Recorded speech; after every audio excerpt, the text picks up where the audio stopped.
नमस्कार दोस्तों, career with Sandeep में आप सभी का स्वागत है। तो दोस्तों, आज हम लोग रैखिक संवेग जो है उससे रिलेटेड क्वेश्चन का इस वीडियो में कवर करेंगे। ये जो कौन सा यूथ पब्लिकेशन का जो बुक है आपका सामान्य विज्ञान का, उसी से क्वेश्चन है इसमें रैखिक संवेग का। तो वीडियो को आप लोग लास्ट तक देखिएगा। अगर वीडियो अच्छा लगे तो चैनल को सब्सक्राइब कर दीजिएगा, वीडियो को लाइक कर दीजिएगा और कमेंट जरूर कीजिएगा। चलिए क्वेश्चन स्टार्ट करते हैं। क्वेश्चन हम लोग स्टार्ट करते हैं। देखिए हमें संवेग का दिया हुआ है। तो सबसे पहले इसमें क्वेश्चन कह रहा है कि 14 kg द्रव्यमान और 28 मीटर प्रति सेकेंड के वेग वाली पिंड का संवेग कितना होगा। क्वेश्चन एक बार और रिपीट करते हैं। 14 kg द्रव्यमान दिया हुआ है, अब वेग कितना दे दिया है तो 28 मीटर प्रति सेकेंड वेग के। तो पिंड का क्या करना हमको, यानी कि संवेग बता देना है। तो सबसे पहले संवेग बराबर क्या होता है, P बराबर जो होता है m इंटू वी होता है। ठीक, द्रव्यमान कितना दिया है, द्रव्यमान आपका 14 दिया हुआ है। द्रव्यमान आपका कितना दिया है, तो द्रव्यमान आपका 14 दिया हुआ है और कितना हो गया, वेग कितना दे दिया है तो 28। ठीक, तो ये दोनों को गुना करेंगे तो मेरा कितना आ जाएगा 392 मीटर प्रति। संवेग का जो मात्रक होता है तो किलोग्राम, जो आपका मास का हो जाएगा, मीटर प्रति सेकेंड किसका हो जाएगा, आपका वेग का हो जाएगा। अब बी नंबर मेरा राइट आंसर हो जाएगा। कौन सा था, 392 किलोमीटर प्रति सेकेंड। ठीक, तो मेरा सही आंसर इसमें से कौन हो जाएगा, इसमें फॉर्मूला कौन लग रहा है तो P बराबर m इंटू वी। तो बी नंबर मेरा सही आंसर हो जाएगा। ठीक, P बराबर m v पर। ठीक, चलिए नेक्स्ट क्वेश्चन देखते हैं कि बल और क्वेश्चन सुनिएगा, द्रव्यमान और वेग के गुणनफल को क्या कहते हैं। क्वेश्चन सुनिए, द्रव्यमान और वेग के गुणनफल को क्या कहते हैं। तो जो आपका P बराबर क्या होता है, P बराबर m इंटू वी। ये क्या होता है, m जो होता है आपका द्रव्यमान होता है और v क्या होता है तो वेग होता है। इसी दोनों के गुणनफल को क्या कहते हैं, मोमेंटम। मोमेंटम को P से हम लोग दिखाते हैं, जिसको संवेग बोलते हैं। तो सही आंसर कौन सा हो जाएगा, ऑप्शन बी हो जाएगा। दोस्तों वीडियो अच्छा लग रहा है तो कमेंट जरूर कीजिएगा। चलिए नेक्स्ट क्वेश्चन है कि आपका द्रव्यमान और वेग के गुणनफल को क्या कहते हैं। तो सेम क्वेश्चन, द्रव्यमान और वेग के गुणनफल को क्या कहते हैं, हम संवेग कहते हैं। तो बी नंबर सही आंसर हो जाएगा। चलिए आगे क्वेश्चन देखते हैं कि एक वस्तु का द्रव्यमान कितना दिया हुआ है तो 85 किलोग्राम दिया हुआ है और वेग कितना दिया हुआ, 60 मीटर प्रति सेकेंड दिया हुआ है। तो इसमें वस्तु का क्या पूछ रहा है तो संवेग ज्ञात करें। सेम फॉर्मूला लगाएंगे, पी वी बराबर क्या हो जाएगा, m इंटू वी। ठीक, m कितना दे दिया हुआ है 85। ठीक, और उसके बाद कितना दिया, v कितना दे दिया है तो 60। तो दोनों को गुना करा देंगे, कितना आ जाएगा 6 × 35, 8 × 6 = 48, 3 × 51 आ जाएगा। कौन सा तो किलोग्राम, इसका हो जाएगा किलोग्राम। ठीक, मीटर प्रति सेकेंड। देखिए एक सी नंबर में दिया 51,000 और बी नंबर में दिया हुआ 5100। तो मेरा सही आंसर कौन सा हो जाएगा, बी नंबर आंसर हो जाएगा। संवेग का फॉर्मूला क्या होता है, P बराबर m इंटू वी। तो सही आंसर कौन सा हो जाएगा, मेरा बी नंबर ऑप्शन सही हो जाएगा। चलिए नेक्स्ट क्वेश्चन देखते हैं। नेक्स्ट क्वेश्चन है कि संवेग संवेग बराबर डॉट डॉट, यानी संवेग जो है किसके बराबर होता है। यानी कि पहले हम बताए थे P बराबर क्या हो जाएगा, m इंटू वी। तो देखिए यानी कि द्रव्यमान और वेग का गुणनफल कौन सा ऑप्शन में दिया हुआ है, तो ऑप्शन आपका ए में दिया हुआ है, द्रव्यमान गुने वेग। तो मेरा सही आंसर कौन सा हो जाएगा, इसमें ऑप्शन ए नंबर मेरा सही आंसर हो जाएगा। संवेग बराबर क्या होता है तो द्रव्यमान गुने वेग होता है। नेक्स्ट क्वेश्चन है आपका कि 80 kg द्रव्यमान वाली एक वस्तु 60 मीटर प्रति सेकेंड वेग के साथ गतिमान है, तो वस्तु में उत्पन्न संवेग क्या होगा। क्वेश्चन का ध्यान से सुनिएगा। 80 kg द्रव्यमान दिया हुआ है वस्तु का, कितना वेग से जा रही है, 60 मीटर प्रति सेकेंड वेग से गति कर रही है। तो संवेग बताना है। तो संवेग का फॉर्मूला हम क्या लिखे थे, आपका P बराबर m इंटू वी। ठीक, m इंटू वी। तो m कितना दे दिया है, आपका 80 दे दिया है। अब वेग कितना दिया है तो 60 दिया है। तो 8 × 6 कितना होता है 48 पर 2 गो 0, यानी कि 2 गो 0, 4800। अब मात्रक कौन सा हो जाएगा, किलोग्राम मीटर प्रति सेकेंड। तो देखिए ऑप्शन बी में दिया हुआ है। तो सही आंसर कौन सा हो जाएगा, मेरा ऑप्शन बी हो जाएगा, 4800 किलोमीटर प्रति सेकेंड। बी नंबर कौन सा हो जाएगा सही आंसर। संवेग का फॉर्मूला कौन सा होता है, यानी कि संवेग बराबर द्रव्यमान गुने वेग, यानी P बराबर m इंटू भी। इसी पर सोल्व कर लीजिएगा, ऑप्शन नंबर बी क्या आ जाएगा, सही आंसर आ जाएगा। चलिए नेक्स्ट क्वेश्चन देखते हैं। तो नेक्स्ट क्वेश्चन है कि कह रहा है कि 50 किलोग्राम द्रव्यमान की एक वस्तु 6 मीटर प्रति सेकेंड के नियत वेग से गतिमान है, तो वस्तु के संवेग की गणना करें। सेम को है क्वेश्चन है, यानी कि 50 केजी द्रव्यमान दे दिया है, अब वेग दे दिया है 6 मीटर प्रति सेकेंड, तो हमको संवेग पूछ रहा है। तो P बराबर लगा देंगे कौन सा फॉर्मूला, m इंटू भी। ठीक, कितना दिया हुआ है, द्रव्यमान दिया हुआ है 50, ठीक है, वेग दिया हुआ है 6, तो कितना हो जाएगा 300 किलोग्राम मीटर प्रति सेकेंड। इसका हो जाएगा किलोग्राम, ठीक है, वेग का कितना हो जाएगा मीटर प्रति सेकेंड, तो किलोग्राम मीटर प्रति सेकेंड। तो 300 किलोग्राम मीटर प्रति सेकेंड कौन सा ऑप्शन में है, तो आपका बी में है। तो सही आंसर कौन सा हो जाएगा, बी नंबर मेरा सही आंसर हो जाएगा। ठीक, द्रव्यमान गुने P इंटू एम इंटू भी। चलिए नेक्स्ट क्वेश्चन देखते हैं। बोल रहा है कि नेक्स्ट क्वेश्चन देखिए, नेक्स्ट क्वेश्चन है कि एक गतिमान वस्तु के संवेग कुछ कारकों पर निर्भर करते हैं। मतलब कोई वस्तु गति कर रहा है, उसका संवेग कुछ कारक पर निर्भर कर रहा है। निम्नलिखित में से कौन सा कथन सबसे उपयुक्त है। देखिए संवेग का जो कारक किस पर निर्भर करता है, तो P बराबर क्या हो जाएगा, m इंटू भी। तो फर्स्ट में दे रहा है गतिमान वस्तु का संवेग उसके द्रव्यमान पर निर्भर करता है। सेकंड में दिया हुआ है कि गतिमान वस्तु का संवेग द्रव्यमान और उसके वेग पर निर्भर करता है। सही आंसर मेरा कौन सा हो जाएगा, ऑप्शन बी नंबर हो जाएगा, क्योंकि यहाँ पे तो m बराबर आपका द्रव्यमान हो गया, v बराबर आपका वेग हो गया, तो वेग हो गया, तो दोनों पर निर्भर करेगा, तो ऑप्शन बी नंबर क्या हो जाएगा, सही आंसर हो जाएगा। चलिए नेक्स्ट क्वेश्चन है कि किसी सिस्टम में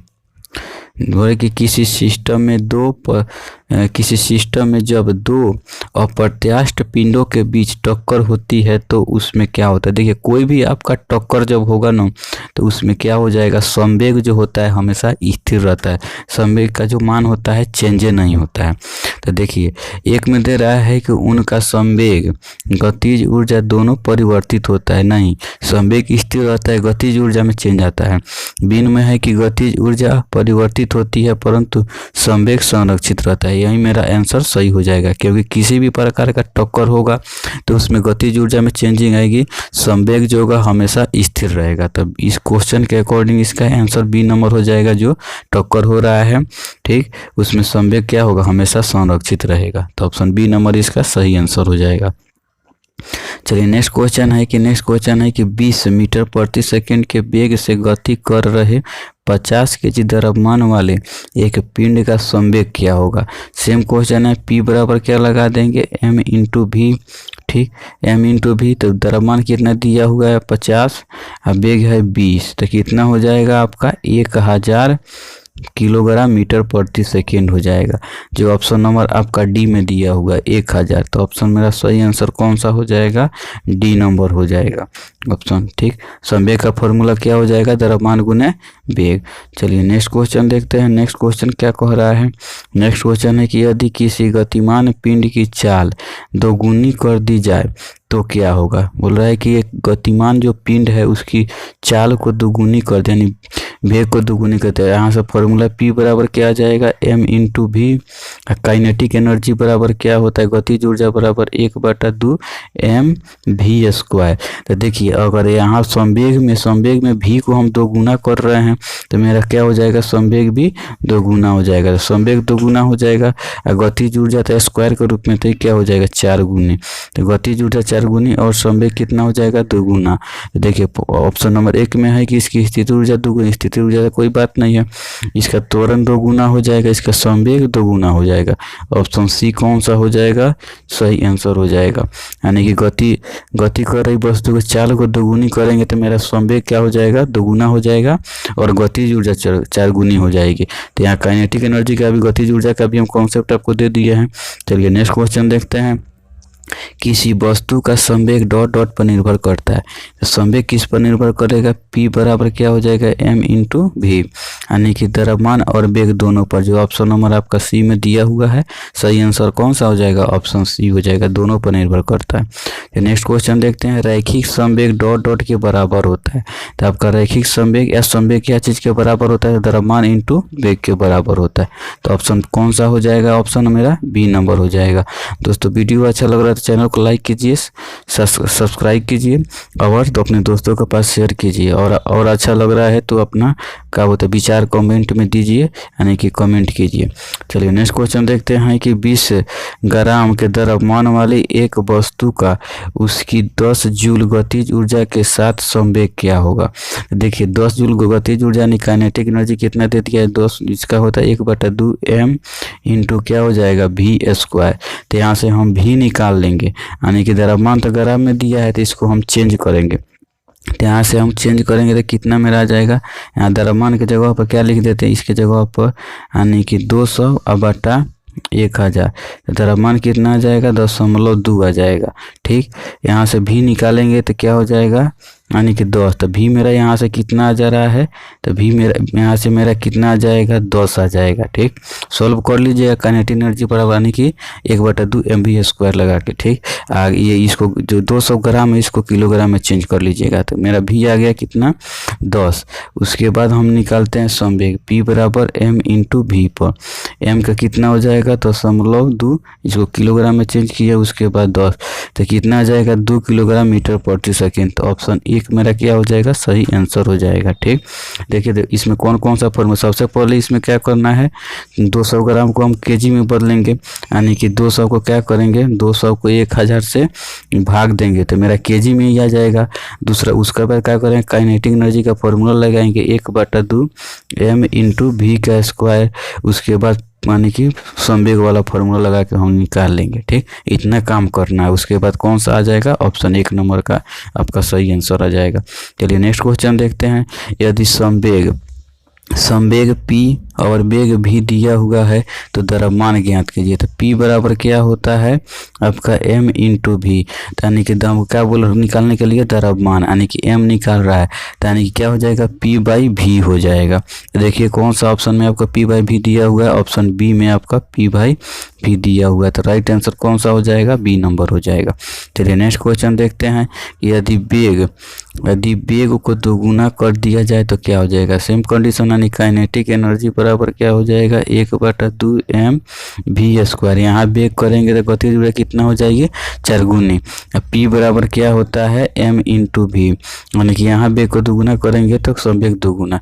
देखिए किस ऑप्शन में आपका संवेग दोगुना और गतिज ऊर्जा 4 गुनी दिया हुआ है। तो देखिए ऑप्शन 1 में दिया हुआ है संवेग दोगुना और गतिज ऊर्जा 4 गुनी। तो मेरा सही आंसर कौन सा हो जाएगा, ऑप्शन 1 नंबर हो जाएगा। गतिज ऊर्जा बराबर क्या होता है, 1/2 mv स्क्वायर, क्योंकि वेग को यहाँ पे स्क्वायर में कर रहा है तो कोई 2 का स्क्वायर क्या हो जाएगा, 4। तो गतिज ऊर्जा 4 गुनी और संवेग क्या है, P बराबर mv।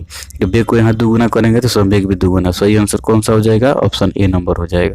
चलिए नेक्स्ट क्वेश्चन देखते हैं, वेग को यदि दोगुना कर दिया जाए तो क्या हो जाएगा। वेग को दोगुना कर दिया जाए तो क्या हो जाएगा, संवेग आपका दोगुना होगा, गतिज ऊर्जा क्या हो जाएगी, 4 गुनी। ऑप्शन सी नंबर क्या हो जाएगा, सही आंसर हो जाएगा। चलिए नेक्स्ट क्वेश्चन देखते हैं, 10 kg द्रव्यमान वाली एक वस्तु 2 मीटर के वेग के साथ गतिमान है तो उसमें संवेग यानी कि P बराबर m भी लगा देंगे तो m का द्रव्यमान 10 दिया हुआ है और 2 दिया है तो 20 किलोग्राम मीटर प्रति सेकेंड हो जाएगा। देखिए B और D में दोनों सेम है, लेकिन डी में जो दिया हुआ है मीटर सेकेंड दिया हुआ है। ठीक, अब बी में जो दिया हुआ है मीटर प्रति सेकेंड, तो संवेग का जो मात्रक होता है किलोग्राम मीटर प्रति सेकेंड होता है। तो सही आंसर मेरा क्या हो जाएगा, बी नंबर हो जाएगा। चलिए नेक्स्ट क्वेश्चन देखते हैं, एक हल्के और भारी पिंड की गतिज ऊर्जा समान है तो इसमें संवेग किसमें अधिक होगा। क्वेश्चन सुनिए, एक हल्के और एक भारी पिंड की गतिज ऊर्जा समान है, इनमें से किसका संवेग अधिक होगा। देखिए गतिज ऊर्जा का फॉर्मूला क्या होता है, 1/2 m इंटू वी का स्क्वायर। और संवेग का फॉर्मूला क्या होता है, P बराबर m इंटू वी। ठीक, तो यहाँ तो बोल रहा है यानी क्या है, गतिज ऊर्जा समान है, यानी कि इसमें गतिज ऊर्जा में वेग भी रहेगा, तो वेग आपका समान है, तो हम वेग पर इस पर बातें नहीं करेंगे। ठीक, तो वेग पर क्या करेंगे, वेग पर हम इस पर बातें नहीं करेंगे, इसको तो वेग को हम कैंसिल कर देते हैं दोनों में से। तो देखिए दोनों में बच कौन गया है, m यानी कि द्रव्यमान, यानी कि जिसका द्रव्यमान ज़्यादा होगा उसका संवेग ज़्यादा होगा। तो देखिए तो भारी वाले का तो द्रव्यमान हमेशा ज़्यादा होगा, तो सही आंसर कौन सा हो जाएगा, ऑप्शन सी नंबर हो जाएगा, यानी कि जो भारी होगा उसका संवेग ज़्यादा होगा।